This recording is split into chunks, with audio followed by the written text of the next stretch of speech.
শেখ হাসিনাকে ছাড়া আসলে আমাদের বাংলাদেশ নিয়ন্ত্রণ করা অনেকটাই অসম্ভব। কারণ কি, আপনারা জানেন যে ছাত্র জনতা যে একটি অভ্যুত্থান ঘটিয়েছে, এটি আসলে কিন্তু আমরা যদি এক প্রকার ধরি যে এটি কিন্তু আপনার আইন বিরোধী। তার মানে কি, এটা আসলে আমাদেরকে বুঝতে হবে যে আসলে যে অভ্যুত্থানটা হয়েছে, সর্বোচ্চ না হয় তারা 15 থেকে 20 লক্ষ মানুষ হয়তো তারা গণভবনের দিকে তারা রওনা হয়েছিল। কিন্তু দেখা যাচ্ছে কি যে মাননীয় প্রধানমন্ত্রী উনি যদি চাইতেন তাহলে বাংলাদেশের প্রায় 1 কোটি নেতাকর্মী উনি চাইলে গণভবনের সামনে উপস্থিত রাখতে পারতেন। তার মানে ওখানে কি হতো, মানে মুখোমুখি একটি সংঘর্ষ হতো। এই জন্য উনি নিজেই কিন্তু চলে গেছেন ভারতে। তার মানে কি, যে উনি যে পদত্যাগ করেছেন বা করেছে কি না সেই বিষয়ে এখনও বাংলাদেশের মানুষ কিন্তু একটা দোয়াশার মধ্যে রয়েছে। যেমন আমরা আগে থেকে দোষ দিতাম যে বাংলাদেশে বিদ্যুৎ থাকে না কেন, বিদ্যুৎ তো এখনও থাকে না। আগে আমরা বাংলাদেশ যেই কোনো ব্যাংক থেকে চাইলে একজন লোক সে আপনার 10 লাখ 20 লাখ 1 কোটি টাকা পর্যন্ত উত্তোলন করতে পারতো, কিন্তু এখন তো উত্তোলন করতে পারতেছে না। এটাও কি শেখ হাসিনার দোষ ছিল? না। আসলে আমরা বাঙালি ওই সময় বুঝি যে সময় আমাদের হুঁশ ফিরে আসে, আমরা তখন কিন্তু সেটা বুঝি। তার আগে কিন্তু আমরা এগুলো বোঝার চেষ্টাও করি না বা আমরা বুঝতে চাইও না।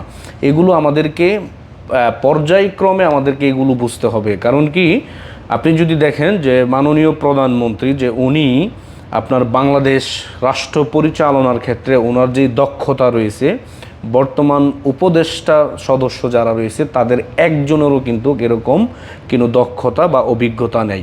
কারণ একটি রাষ্ট্র, একটা স্টেট পরিচালনার করার জন্য যেই দক্ষতা থাকতে হয় সেটি মাননীয় প্রধানমন্ত্রী ছিল, এবং কি উনার মাধ্যমেই সম্ভব বাংলাদেশকে টিকিয়ে রাখা। কারণ কি, আপনি একজন মানুষ কিন্তু সবার চোখে যে ভালো হবে তা না। তার মানে তার বিরোধী থাকবে, তার মতের বিমত থাকবে মানুষ, এটাই স্বাভাবিক।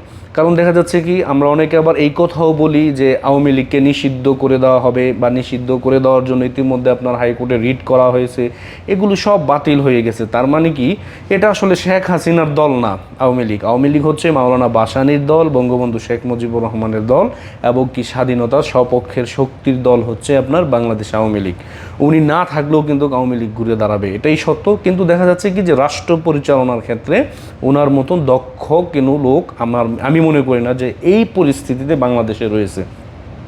ভাই, আবেগে অনেক কিছু করা যায়, কিন্তু আবেগে আপনার কূটনৈতিক সম্পর্ক কিন্তু জোরদার করা যায় না, যেটি মাননীয় প্রধানমন্ত্রী আগে করেছেন। এবং কি আমাদের দেশের যে উন্নয়নমূলক যে কাজগুলো ইতিমধ্যে চলমান রয়েছে সেগুলো কিন্তু ওনার হাত ধরেই কিন্তু স্যাংশনগুলো পাস হয়েছে। ইতিমধ্যে আপনারা জানেন ঢাকা সিলেট হাইওয়ে মহাসড়ক 6 লেনের কাজ চলতেছে। বাংলাদেশের বিভিন্ন জায়গায় কিন্তু আপনার শেখ হাসিনার অবকাঠামোর যে উন্নয়ন সেটি কিন্তু চলতেছে। বাংলাদেশের যোগাযোগ ব্যবস্থা যদি ভালো হয় তাহলে দেশের অর্থনৈতিক অবস্থা ভালো হবে, এইটাই স্বাভাবিক। আমি একজন বিশেষ করে আওয়ামী লীগের ক্ষুদ্র কর্মী, দল থেকে 10টা টাকা নিয়ে আমি কখনো খাই নাই, বরঞ্চ দলের প্রতি আমি খরচ করেছি এবং কি মানুষের কল্যাণে আমি কাজ করেছি এবং কি মানুষকে ভালোবেসেছি। তার মানে এ না যে আমাদের বিরুদ্ধে বা আমার বিরুদ্ধে ব্যক্তিগতভাবে বলবো যে কেউ বলতে পারবে না 10টা টাকা কারো আত্মসাৎ করেছি দলীয় পরিচয় দিয়ে। তো এই জন্য বলবো, দলের ভিতরে খারাপ থাকতেই পারে, শুধু ওই খারাপ মানুষগুলোকে আপনি চেঞ্জ করে যদি দল আবারও ঘুরে দাঁড়ায় তাহলে অবশ্যই বাংলাদেশ ঘুরে দাঁড়াবে। আমি মনে করি যে মাননীয় প্রধানমন্ত্রী বর্তমান এখনও প্রধানমন্ত্রী হিসেবে রয়েছেন এবং কি উনি আপনার বৈধ প্রধানমন্ত্রী হিসেবে রয়েছেন। যদি উনি পদত্যাগও করে থাকে, বাংলাদেশে যতক্ষণ পর্যন্ত নির্বাচন না হবে, যতক্ষণ পর্যন্ত নতুন কোনো রাষ্ট্রনায়ক ক্ষমতায় না আসবে, ততক্ষণ পর্যন্ত উনি কিন্তু ওনার দায়িত্বে আপনার থাকবে। তার মানে উনি অন্য রাষ্ট্রপ্রধানের কাছে দায়িত্ব বুঝিয়ে দিয়ে তারপর উনি বিদায় নেবে। কিন্তু সাংবিধানিক অনুযায়ী কিন্তু এগুলো হয় নাই। যারা ইতিমধ্যে আপনার শপথ নিয়েছে তারাও কিন্তু এই সংবিধানের উপরই শপথ নিয়েছে। এটা কিভাবে বৈধ হবে, এটাও আমাদেরকে বুঝতে হবে যে এই সংবিধান অনুযায়ী কিন্তু মাননীয় প্রধানমন্ত্রী অবৈধ না, উনি কিন্তু বৈধ এবং কি একজন নির্বাচিত সরকার। এগুলো আমাদের আবেগ দিয়ে কিন্তু কাজ হয় না। যারা ইতিমধ্যে সমন্বয়কারী ছিল তারা কি করেছে না করেছে আমরা হয়তো আগে কিছু জানতাম না। এটার মধ্যে অনেক বড় একটি আপনার হয়েছিল, কৌশল হয়েছিল। এই কৌশল কিন্তু আস্তে আস্তে জাতির সামনে উন্মোচন হচ্ছে এবং কি ধীরে ধীরে আস্তে আস্তে কিন্তু উন্মোচন হবে। তারা কি করেছিল, তাদের ষড়যন্ত্র কী ছিল, সব কিছু আপনার এক সময় বের হয়ে আসবে। তখন কিন্তু বাঙালি বুঝতে পারবে যে বাংলাদেশের মানুষের ইমোশন নিয়ে খেলা হয়েছে এবং কি বাংলাদেশি মানুষের ভাগ্যকে নিয়ে ছিনিমিনি খেলা হয়েছে।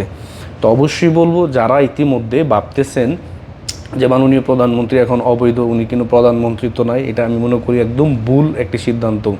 বঙ্গভবনে গিয়ে কিন্তু আপনার ডক্টর ইউনূস সাহেব কিন্তু সিগনেচার দিয়ে উনি আসন গ্রহণ করেছেন, কিন্তু উনি যে আপনার সিগনেচার দিয়ে পদ থেকে সরে গেছে এটা কিন্তু জাতিকে দেখানো হয় নাই।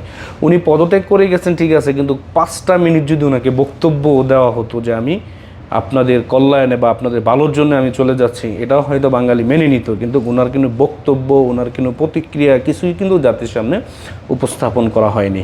অতএব আপনারা কেউ, আমি মনে করি না যে এই বিষয় নিয়ে বাড়াবাড়ির দরকার। আমাদের দেশ কিভাবে সুন্দরভাবে চলতে পারে সেই বিষয়ে আমাদেরকে লক্ষ্য রাখতে হবে। আর মাননীয় প্রধানমন্ত্রী আমি মনে করি যে অবশ্যই উনি ফিরে আসবেন, কারণ উনি বাংলাদেশ হচ্ছে ওনার জন্মভূমি, কারণ ওনার বাবা এই বাংলাদেশের যুদ্ধের ক্ষেত্রে যে অবদান রেখেছেন সারা ওয়ার্ল্ডের মানুষ কিন্তু সেটা আপনার শ্রদ্ধার সাথে স্মরণ করে, এবং কি আপনি যেই দলেরই হন না কেন এটা আপনাকে মানতেই হবে। উনি সেই বঙ্গবন্ধুর উত্তরসূরি হিসেবে উনি রাষ্ট্র পরিচালনার আপনার ভূমিকা রাখে এবং কি অধিকার উনি রাখে, এটাই বাস্তব। ভালো থাকবেন, সুস্থ থাকবেন। আসসালামু আলাইকুম।